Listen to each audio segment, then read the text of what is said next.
All right. Hey, what is up, everybody? This is Stevie Breach coming to you here today. Today is Tuesday. We are on the road to WWE's Crown Jewel that is going to be coming up this Saturday from Perth, Australia. This is the first Crown Jewel show that they have ran outside of Saudi Arabia. I'm not quite sure why they chose to still have the show in Saudi Arabia and then, basically just move the Crown Jewel show to Australia and in the same, keeping the name, keeping the fake titles when doing champion versus champion, when they're just basically doing SmackDown versus Raw to find, who the greatest champion is or what show is better than the other show. It's kind of like when they used to do um, the Survivor Series when it would be, Raw versus SmackDown, or they would do, they had another bragging rights. Remember bragging rights back in the day where they used to have like the SmackDown versus Raw Survivor Series style match at the end. I think they only did it for 2 years. And the winner of the tag match, which was the main event, would win a trophy that they would pretty much show for one night on the first Raw or SmackDown. And it always seems like since, SmackDown is kind of chasing Monday Night Raw all the time, no matter what they try to do with the roster. It seems like always in the SmackDown versus Raw, they're always giving SmackDowns the win, trying to make it seem like it is a bigger show than it honestly really, is. But I don't know. When I look like LA Knight, not one of my favorite guys in WWE. When he was on SmackDown, I kind of thought that he was just kind of like a knockoff of Stone Cold Steve Austin and The Rock. And since he's came to Monday Night Raw, I've had ups and downs with him as a character, but I seem like I honestly care about him a whole lot more. But Damian Priest, since moving over to SmackDown, I thought he was going to go over there, and I was wrong in the past when John Morrison, when he did the same thing during one of the WWE drafts. I thought that he was going to be such a big fish in a small pond that he was going to blow it up, and he was going to be a bigger, better champion than we'd ever seen before. And Damian Priest, although I think he had a little bit of time when he was injured, the guy's done like nothing since they made these moves. And some people said they were trades. Some people said that they were just free agent signings and people just kind of got to move around where they wanted to go to. But I mean, LA Knight seems like he's on Raw each and every week, and he's in some sort of a match where he gets to go out there and he basically is, saying like, hey, he deserves to be a champion. He wants a World Heavyweight Champion shot. I know that when he beat Seth Rollins on Saturday night's main event, it was kind of a fluke, but it is what it is. But I'm doing this live stream. I'll tell you the truth. Like, I understand WWE has its ups and it has its downs. And when WWE is hitting 100, people love to talk about it. And right now, I feel like WWE is kind of in a little bit of a lull. I think this style of pay-per-view where they kind of do matches that aren't championship matches, they're just bragging rights or, finding out. It's a lot of exhibition matches. I've been using that match a lot, especially because of the John.Cena versus AJ Styles storyline for this match. Is they just wanted to have a match, so they're going to have a match. We know both of these guys are near the end of the line. John.Cena, we have an expiration date. December 15th, I think that's it, Saturday night's main event. He's going to wrestle, and we are never going to see him wrestle again.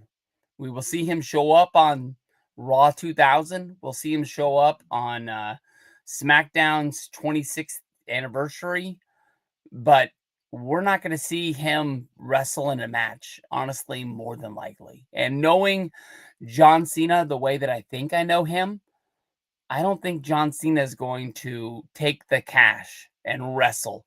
at WrestleMania 42 when it comes to Saudi Arabia, where they say a lot of people are going to be coming back. The more I think about it, the more I think The Rock will probably take the money. I don't think Stone Cold Steve Austin, John Cena, Hacksaw Jim Duggan, Ric Flair, The Undertaker, I don't think we're going to see any of those guys. That's just the way that I think it's going to be. I think it's going to be hyped up that it's going to be the biggest and best WrestleMania of all time. And when it comes down to it, it's going to depend on how good the WrestleMania is. If they book it strong and they book it like it's going to be the best WrestleMania of all time, it's going to be a damn good WrestleMania. If they go out there, it's going to be looked at over time of like a WrestleMania 26, maybe a WrestleMania 27. I love both of those WrestleManias. I think because I have memories of going to the event and hanging out with my friends, and one being my first WrestleMania, that I can make excuses why the matches are good and why they need to be elevated and why I think it's such a great WrestleMania. But I think to most people, especially WrestleMania 27, it was just a pay-per-view that happened to be held in March or April, and they called it WrestleMania. It didn't like do monster numbers. So we'll see what they do. Money talks. They already paid a lot of money. I don't see them wanting to throw down a ton of money more to try and pay WWE salary to make this special moment. We saw what happened with the world's greatest Royal Rumble. They went out there and tried to give Saudi Arabia the world's greatest Royal Rumble. We got some Japanese guy coming out there acting like he's Yokozuna. We had the return of the great Khali. It was just one thing after another of stuff that maybe was memorable for 5 minutes, but in the long run, it just really wasn't, the biggest and baddest thing of all time. But I can honestly tell you, I am excited for this show. I think the one negative for me is its time period. The show going live at 4 a.m. Pacific time, kind of honestly sucks. I don't think I would have set an alarm to get up to watch this show early if I would have had a normal Saturday off. I am going into work because I have been working Saturdays the last 2 months because my friend who works for me, she's been taking an extra day off as like her PTO time. And I just feel like as the manager, the place shouldn't be left alone on Saturdays. I'd say it wouldn't be alone, but it would just be like we would get somebody to work there who doesn't work there. And I just feel like I guess I have enough pride that we should, do it and do it right. And I just been taking opposite days off of whenever I need to do it. But I'm going to go to work at 5. I don't think I'm gonna put it on in the car because I don't think that like even at the beginning of the show, like the car ride in's only like 10 to 15 minutes. So it's not like I'm saving any time. But 5 a.m. I'll clock in, I'll turn the show on, and I'll enjoy it the best I can. I'm mostly gonna be listening to the show.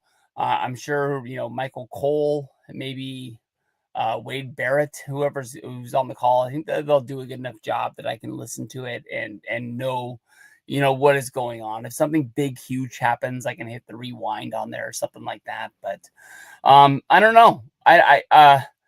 AEW, they had a good all in, they had a good all out.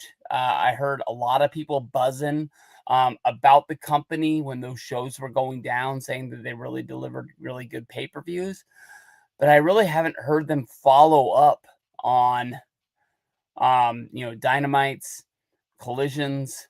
And so I don't really know if people are, getting stale on WWE and they're just, getting and changing the channel to watch the other company, or if they're just, getting out on wrestling as a whole. I watched one guy. I don't know his name. I watch his videos mostly because they're video game based, but he does, have a few wrestling videos that he kind of tosses in there. And he made a video saying that he was like kind of done with WWE. And he's younger than me, but I definitely think we're in like close to the same age bracket.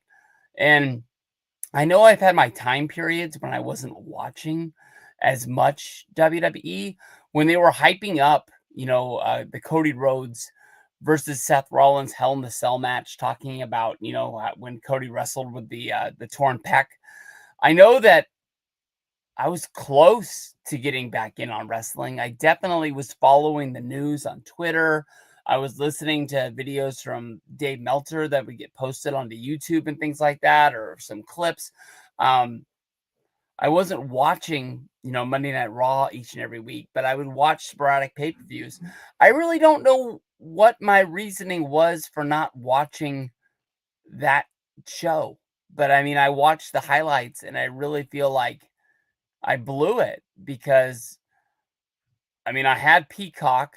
I knew it was going down. I knew the storyline. I knew what was going on behind the scenes was one hell of a story. With Cody going out there to wrestle a match, knowing it was going to be his last for a good damn time. And I just wasn't into it. But by the time he made his return is when he won the Royal Rumble. And that must have been what set up WrestleMania 39. So I just wasn't in because WrestleMania 39 to this day I still haven't seen. I think it was the push to 40 going to 41 is when I finally like put my foot in and I was like, if we're gonna go to WrestleMania in Las Vegas and I'm gonna spend this much money, I'm gonna have to do it. And I've also honestly thought it was awesome. But I think it's good. I think the show honestly is gonna be really cool. I think that it's going to be there. ESPN app. I think most people have bellied up to the bar. I think that the complaining that you heard leading to WrestlePalooza, the people just thought about it, and it was, am I going to watch this show or not? And the people who had to pay for it paid for it, and the people who found a way to watch it for free watched it for free. I made the jump to Hulu Live TV. I will tell you the truth. On my phone, I hate Hulu Live TV. I find that when I'm watching, football games, I find myself like falling behind live. I don't know if it's because of the Hulu ads that they put on to cover up the regular commercials or make the commercial breaks longer. And then they just kind of like jump back into the show like they're not behind. But I find myself constantly having to press the like go to live and find that I'm like a good time behind. Or if I'm watching, the reactions on Twitter, finding out the touchdowns happen on Twitter before I actually see them happen in video and hear them in audio. So that I don't really like, but I'm just trying to buy some time. I really think that come, Christmas time, YouTube and ESPN will come to a deal and I'll be able to switch back and pay the same amount of money to have YouTube TV. The only thing that will suck is that when I sign up for YouTube TV, all of my settings will have been erased because they said they only save them, I think, for 2 months. And then I'll have to go back and reset all my shows to record. But that only took me like 10 minutes. It is what it is. But I don't know. I was looking up tonight. I'm going to be going to the movies. I'm going to be seeing the Smashing Machine. I know I'm going to the movies on a Tuesday. God honest truth. I'm buying the tickets because they're on a discount. I didn't even really know what the movie was about when it came out. I remember that like the commercial would come on TV and I would see Dwayne The Rock Johnson and he would be, fighting in the ring. And then you would see his girlfriend hanging on him, saying stuff to him like, why you got to fight? And I kept on like, I would ask her almost like complaining at the TV, like, what is this movie about? I didn't know the story of Mark Kerr. And I was just like, is this guy gonna die? Like, is he gonna get beat in the ring and he's just gonna like collapse and die? Is that what the story is about? But this weekend, post wrestling, Wei Ting and John Pollock, they put up a older podcast. It was a review they did of the documentary that The Rock saw, and $7 Productions bought the rights to the documentary, and they made the movie. Just like how they did it with the Page movie, The Fighting with My Family. You remember that one? That one was a documentary that they basically just turned into a movie. So I don't know if that's what Seven Bucks Productions is doing now, just watching documentaries and just saying like, "Hey, we want to turn this into a movie." And it's all written for you basically because everything I've heard is it's almost like word for word, scene for scene, just done. But we're gonna go see that tonight. After hearing the review, I learned that it was a lot about substance abuse. It was about like painkillers and like him getting his life back on track, getting clean, and it's almost a lot of like personal him and his girlfriend relationship style stuff. And it's not like her trying to get him to quit fighting. I think it's more of like just his struggle to try and stay clean. And it was a good review of a documentary. I know where I can find the documentary. I haven't had a chance to actually watch it yet, but I wanted to go support The Rock. I know that like early on when The Rock was making movies, I made a joke with myself that like I was like, I don't ever want to go see The Rock in a movie, especially in the movies, because I don't want The Rock to do big numbers because of the fact that I want him to go back to wrestling. And I realize now how stupid that really is. The more and more wrestlers get into making movies and, try and do something like that. But tonight, 7 o'clock, we're going to the movies to see The Smashing Machine. When I was buying the tickets, it was the first time I saw an ad to go to the movies to see WWE. Crown Jewel is going to be shown in a theater. This theater is in Lodi, which I think is honestly, if Stockton is an hour from here, Lodi is probably an hour and a half. I can't remember the last time I've actually went to Lodi or been to Lodi, so it's not like it's down the street or anything like that. But I was always jealous of my friend Ravi that he would have, wrestling in the movies back in the day, and he would go, and it would be one hell of an atmosphere because it's not like when you go to the movies and everybody's quiet. People cheer, and you get that kind of like almost like you're there live kind of feeling. But the only problem is that the show starts at 2 o'clock. And I think that anybody who is a big enough fan of wrestling to want to go to the movies to see wrestling, no one casually is walking in like saying, like, hey, I need a ticket to Crown Jewel. I want to see what's going on with John.Cena and AJ Styles. Who is, basically staying off of social media, going in spoiler free to a show that was on at 4 a.m.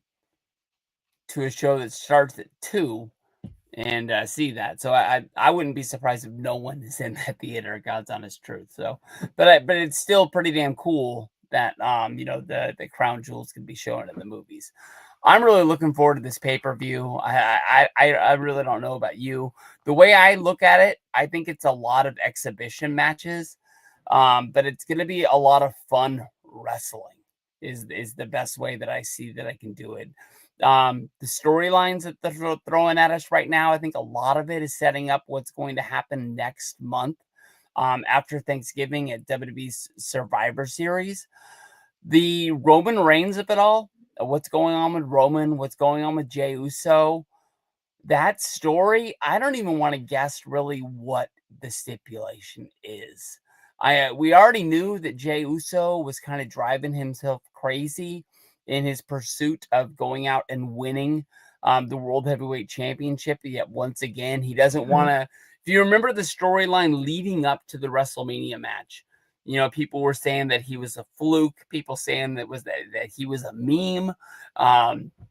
That this wasn't going to happen. They're, talking about the fact he gets blown up in his matches. He messes up his promos. He does, spots in his matches that don't really go off well. You remember him diving over the top ropes, not working out a couple times. And I think that they were working that to build into the storyline. I don't think they built the storyline, honestly, around that. But is Roman going heel? I mean, when I saw the promo that he did walking to the back after his return on Raw the week before, I definitely thought that we were going back 2 years and Roman was going to be restarting the bloodline. The first thing he was doing was getting his, his vice president. He was getting Jey Uso under arms because he's a former world heavyweight champion. He definitely, he was a weapon then, but he's more of a weapon now. I'm not really sure what's going on SmackDown with the whole Solo Sikoa group. At one point, I thought that Solo was releasing all of his soldiers. And then at one time, I thought, well, he's going to become like a manager and he's going to try and manage these guys to become champions. And that's why he's hyping him up so much on the way that, like, it looks like he's kind of letting him go. And now, like, everybody's back and he's saying he needs one more piece. Some people say it's Tama Tonga is going to be returning to the group.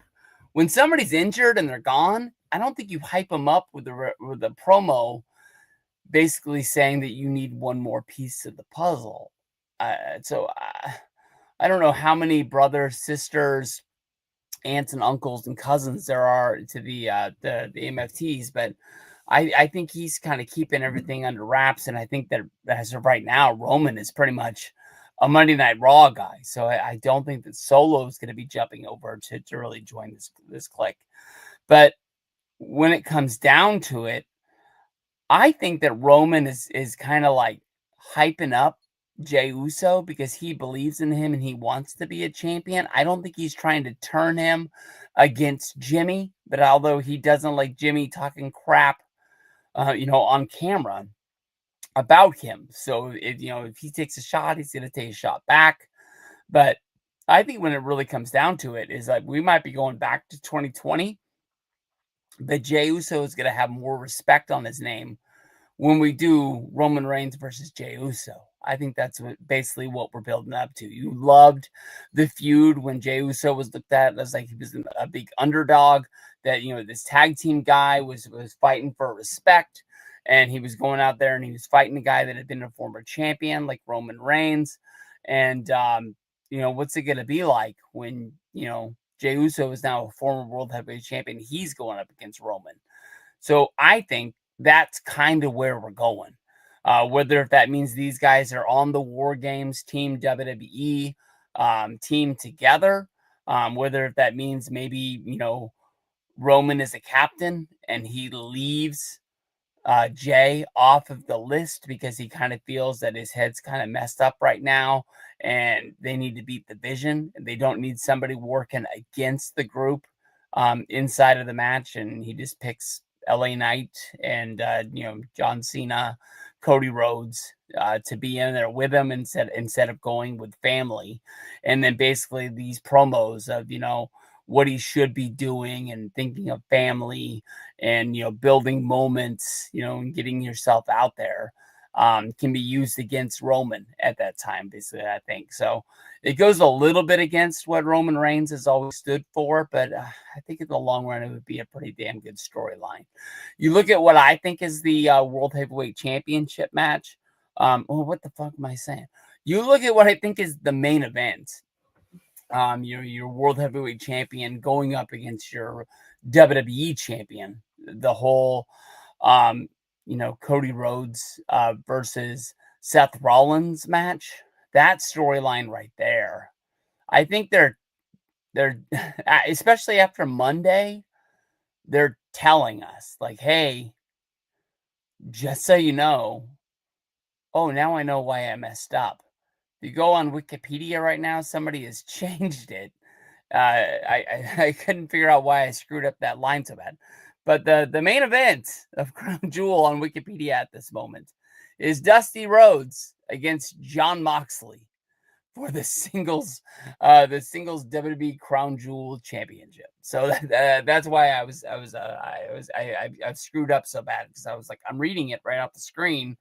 How am I saying it wrong? But my mind knew that what I was saying was wrong. But the whole fun part of this whole thing with Seth Rollins, never beating Cody Rhodes, and Cody letting him know, and then we have to sit through these videos of what happened the first match, the return from AEW, what happened the second match, what happened at freaking the Hell in the Cell match, then what happened at WrestleMania 40. Does Cody owe Seth Rollins everything for the run that he's been on the last 2 years? For being his personal shield and making sure that Roman didn't get the win at 2 WrestleManias in a row against him. I think they're kind of like showing us, like, hey, just so you know, Seth is going to win this match. Don't be upset. Don't be sad. I think this whole pay-per-view is going to be very heel heavy, especially the Vision, because of the fact that War Games is coming up, and even though we already know the pay-per-view is called Survivor Series War Games San Diego, we need to have a reason to have War Games other than it is November and it is Survivor Series. We need, when somebody declares that we're going to have War Games, that it is like a pop and it is like, yes. WWE in San Diego, I can honestly say that I would have gone no matter what, because of the fact that I got a personal text from my buddy Miguel, and he just asked if we wanted to go. Pretty much Mike, Ravi, Miguel, they asked me to go anywhere. I'm going to be there. That's the kind of friend I am, that I want to have that time. I want to make that memory, and I think I'm at that point in my life where I can do things like that, and not have to worry about the bill that is going to be coming. Plane tickets paid for, tickets are paid for.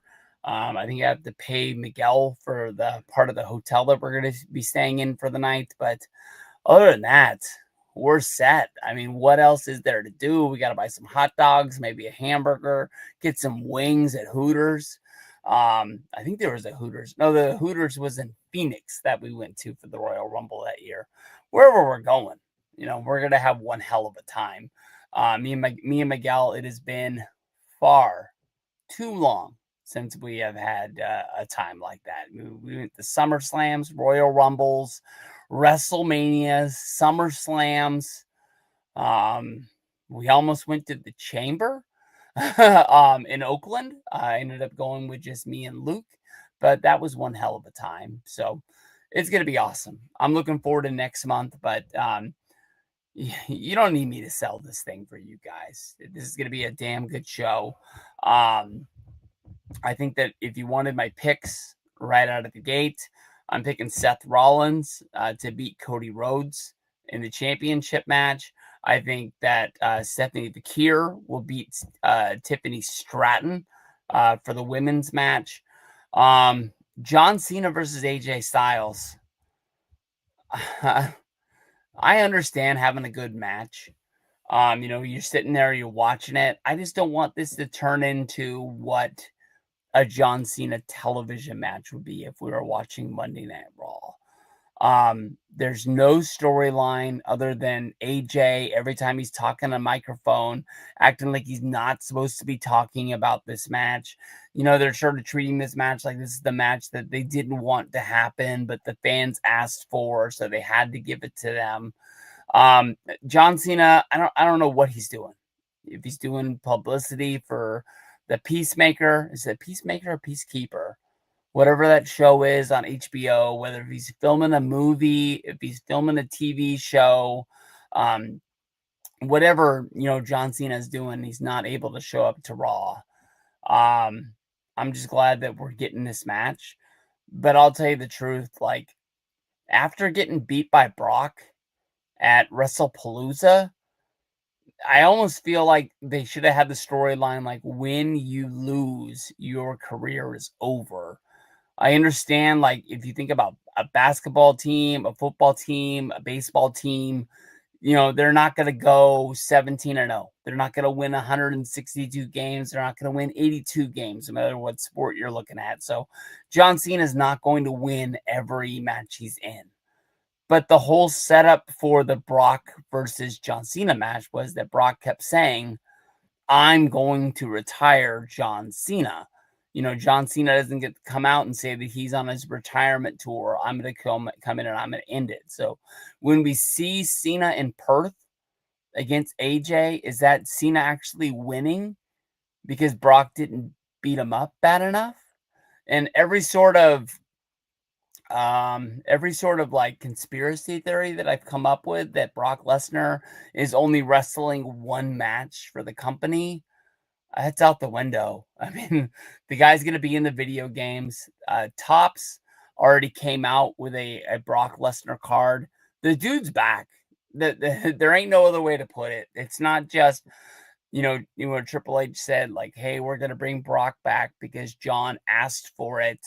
Brock Lesnar is a permanent place of the roster. I don't know what that means. I mean, is Brock going to be able to have that on his resume that he beat John Cena, setting him up for a Royal Rumble, and then go to WrestleMania and be in a championship match? I'm not 100% sure. I'm really hoping that both of these guys either wrestle at War Games or in War Games as a part of the team. Other than that, I'm not 100% sure. People are on Twitter and saying that Gunther has been announced that he's going to be the Cena retirement match at Saturday night's main event.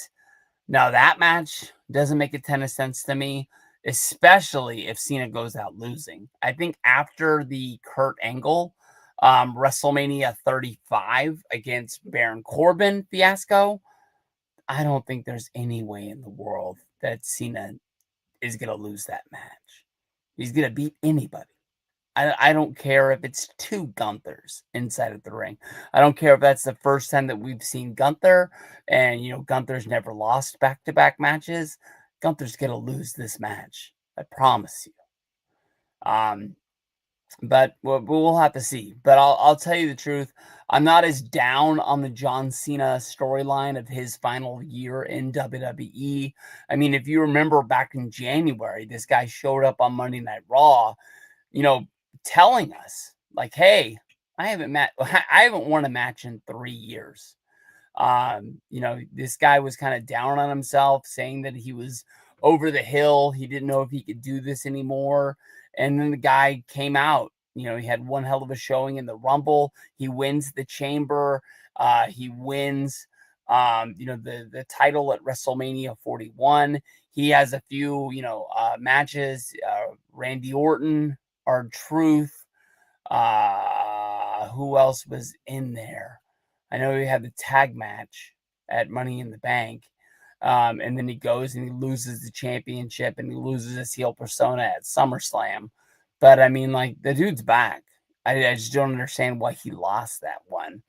When you look at your women's match, Rhea Ripley and Io Sky should beat the Kabuki Warriors. That's just an easy one to get there.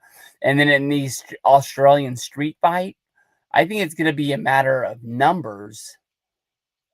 And you got to think if Bronson Reed is somewhere, Baron Corbin, I don't know why I thought that because they're Bronson Reed. If Bronson Reed is anywhere, you're going to have Braun Breaker be there, and that's going to lead to being like a 2-on-1. I don't want to say that WWE is too cheap to fly, the Usos out there, but do the Usos then get involved, and this becomes a whole thing of like we're starting War Games in this Australian street fight?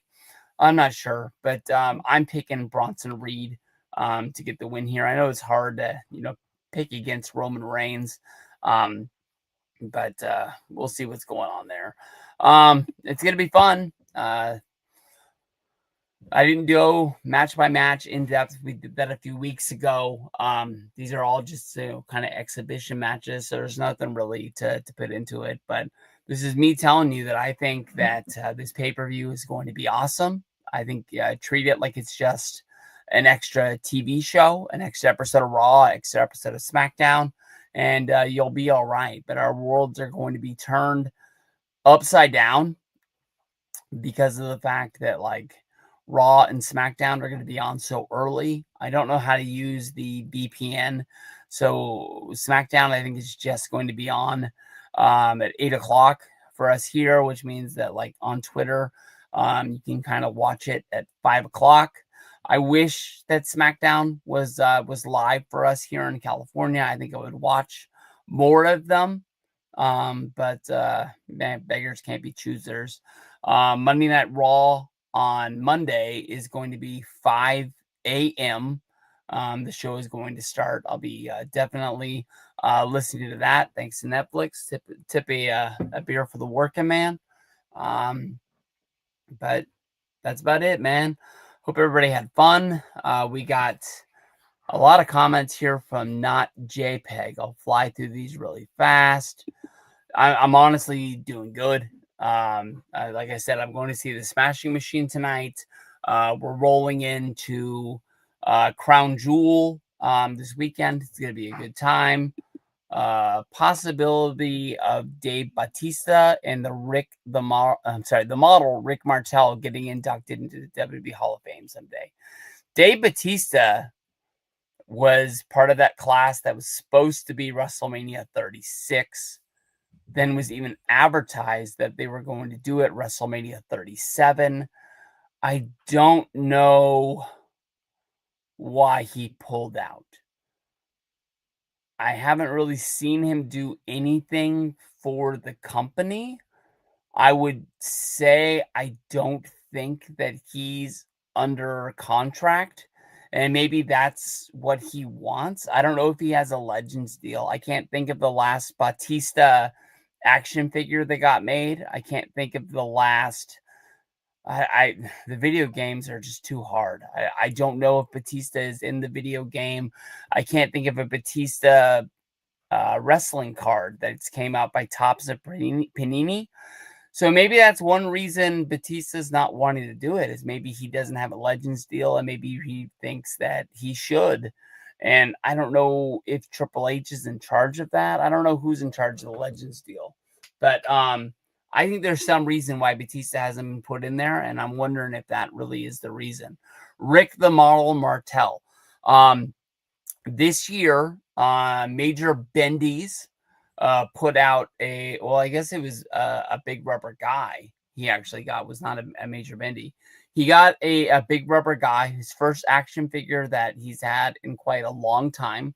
So he's not, under contract with a Legends deal. It's not a guarantee that somebody has to have that once they get there. I think a lot of times once they have the plan for you to go in the Hall of Fame, that's when you get your Legends deal. But the talk about Rick Martel for a long time is that he didn't want to be in the business anymore. He had made a lot of money with real estate, and he was good. He was fine. He didn't want to do the circuit, doing pictures and autographs and this, that, and the other. But I think there comes a time in your life when you want that, you need that. But when I look at WrestleMania 42, and if they just like start that as their printing plate of this is what a Hall of Fame class is going to look like. We already know that Stephanie McMahon is going to be the headliner. More than likely, you will get two cornerstones that are almost main event guys. And then if you look at the natural disasters, I don't want to say that it's like a wrestle crap kind of person, but you have like that one lonely spot where they're not quite main eventers, but they were in wrestling at a good time. I apologize, but I think that's where Rick Martel could fall and be in there. But I don't know. I don't think he's big enough to be one of those cornerstones at the top of a Hall of Fame class. So we'll have to see. And then we'll have to see, are they doing a match each and every year? Are they going to do a moment? What is going to be the guidelines for them being Hall of Famers? Anyone checking out the NXT versus TNA showdown? I honestly think that's going to be starting very soon. And I can honestly say that it's not a takeover. I watch the takeovers more than I watch anything else. But right now, NXT has gotten me closer than I have been in a long time. And I'm talking about since like 2015, 2016, the golden era of the gold NXT logo when you had like Kevin Owens, Sami Zayn still in NXT. This is as close as they've ever been to being like, this is freaking cool. I loved the invasion storyline. I'm not really quite sure why they changed the name to I don't remember what they changed the name of the show to. I don't know if they found out they don't have the trademark for Invasion anymore, if they can't use that big V. But I was a huge mark for that, and I think they set everything up right. And definitely with the special guest referees, Jordan Grace and Joe Hendry, something's going to come out of that. In at least one of those matches, somebody is going to turn to the other side.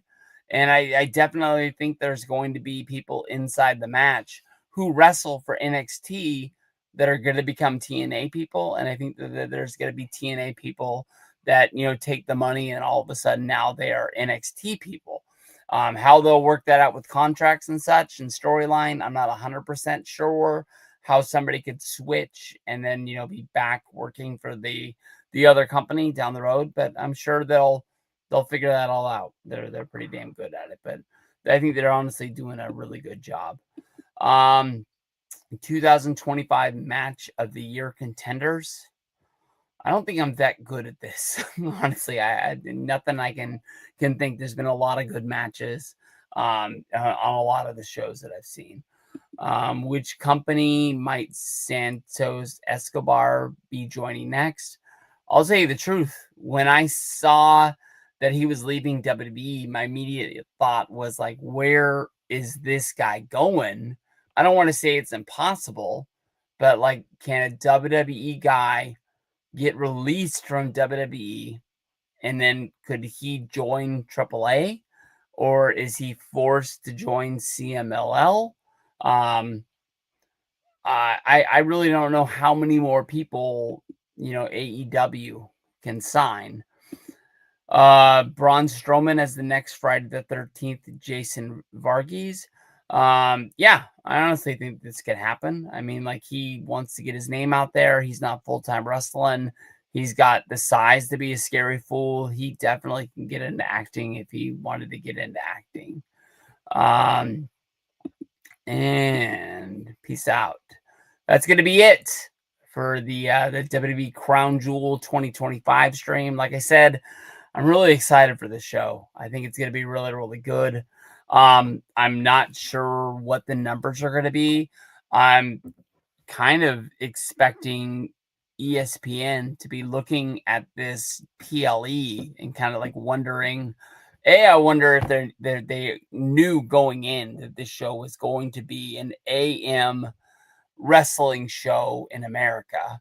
I'm wondering if they possibly even asked WWE, are you sure you don't want to do this at your normal 4 o'clock, 5 o'clock p.m. start?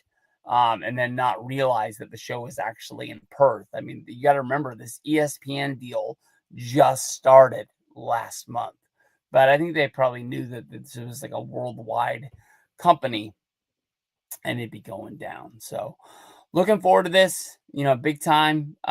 It's going to be weird because of the fact that it's such a weird time, but peace out everybody. And I will see you guys down the road.